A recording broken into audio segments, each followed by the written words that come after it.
నమస్కారం అండి. దీపావళి సందర్భంగా ఇంట్లో 3 రకాల వంటలు తయారు చేశామండి. అవే కూర, పలావ్ మరియు కూర్మా బజ్జీ. ముందుగా అందులో కూర ఎలానో చూసేద్దామా? ముఖ్యంగా కావాల్సినవి పాల పన్నీరు, తెల్ల వంకాయలు మరియు బాంగ్లా మిరప. అదేనండి క్యాప్సికం, పెద్ద పచ్చిమిరపకాయ. ముందుగా దాకలో నూనె వేసి ఉల్లిపాయలు, ఉప్పు, పసుపు, టమాటాలు, పచ్చిమిర్చి వేసి తిప్పి మూత పెట్టి కాసేపు మగ్గనివ్వండి.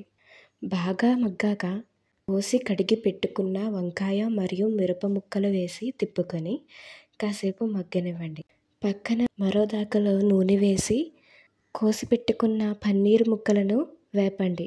నూనె అలా ఉందని చూస్తున్నారా? నూనెలో కొంచెం పసుపు వేసాను. ఎందుకంటే నూనెలో పసుపు వేసుకుంటే ముక్కలు అంటుకోవని, కానీ బాగానే అంటుకున్నాయి. వేగిన పన్నీరు ముక్కలను పళ్ళెంలోకి తీసుకుని పక్కన మగ్గుతున్న వంకాయలు, మిరప ముక్కలను వాసన లేకుండా మగ్గనిచ్చాక ఆ పన్నీరు ముక్కలను మరియు అల్లం వెల్లుల్లి గుజ్జును వాటిలో వేసుకుని కాసేపు తిప్పి తరువాత తగినంత కారం, తగినంత నీరు పోసుకుని కాస్త గరం మసాలా పొడి, కాస్త కొత్తిమీర, నీరు పోయే వరకు మగ్గనిస్తే మన కూర తయారైపోయినట్టే. ఎలా ఉంటుందో అని భయమేసిందండి, కానీ చాలా బాగా కుదిరింది.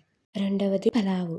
ముందుగా దాకలో నూనె వేసి కావాలంటే నెయ్యి వేసుకోండి. నేనైతే 2 వేశాను. మొదటిగా కరివేపాకు, ఉల్లిపాయలు, పచ్చిమిర్చి, ఉప్పు, పసుపు వేసి తిప్పుకొని కాసేపు మగ్గనివ్వండి. టమాటాలు, క్యారెట్, బంగాళదుంపలు మరియు బఠానీలు వేసి బాగా మగ్గనివ్వండి.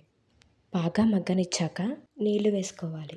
నాకైతే ఈ గిన్నెడంతా బియ్యం వచ్చాయి. నేను దీనితో 2 దాళ్ళు నీళ్లు వేసుకుని ఇంకొంచెం నీరు పోసాను. అల్లం వెల్లుల్లి గుజ్జు వేసుకుని తరువాత కారం ఇంకా కొంచెం గరం మసాలా పొడి వేశాను. ఇదేంటి సరుకులు ఏమీ వేయలేదని చూస్తున్నారా? ఆ సరుకులన్నీ మసాలాగా ఒక డబ్బాలో వస్తున్నాయి కదండి. ఆ డబ్బాలో 2 సంచులు ఇస్తున్నారు. నేను దాంట్లో ఒక దాన్ని తీసుకుని అందులో కొంచెం మాత్రమే వేశాను. తర్వాత కొంచెం తిప్పి మూత పెట్టండి. నీళ్లు కాస్త మరిగాక బియ్యం వేసేసి కొంచెం తిప్పి మూత పెట్టండి. పలావ్ అయ్యిందో లేదో తెలుసుకోవడానికి నీటి బిందువులను దాక మీద వేసినప్పుడు ఆవిరి అవుతే కనుక పలావు తయారైపోయినట్టే. ఆఖరిది కూర్మా బజ్జీ.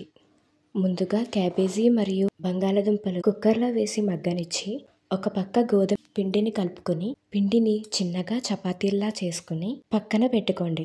ఒక పక్క దాకలో నూనె వేసి ఉల్లిపాయలు, పచ్చిమిర్చి వేసుకుంటే టమాటాలు కూడా వేసుకుని ఉప్పు, పసుపు వేసి తిప్పుకొని కాసేపు మగ్గనివ్వండి. ఈ మగ్గిన క్యాబేజీలు, బంగాళదుంపలు మగ్గి ఉన్న ఉల్లిపాయలను వేసి దానిలో కొంచెం అల్లం వెల్లుల్లి గుజ్జు వేసి తరువాత కారం, కొంచెం గరం మసాలా వేసి నీళ్లు అవసరం లేదు, వేసుకుంటే కొంచెం చాలా తక్కువ అలా వేసుకోండి.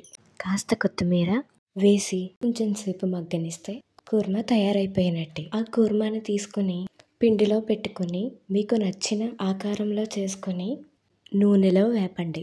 దీనితో కూర్మా బజ్జీ కూడా తయారైపోయింది. ఇంకా మరియు గులాబ్ జామున్ కూడా చేసుకున్నామండి. ఇవే ఇవాల్టి మా దీపావళి రుచులు. ఇంకా ఇంతేనండి. ఉంటాను మరి.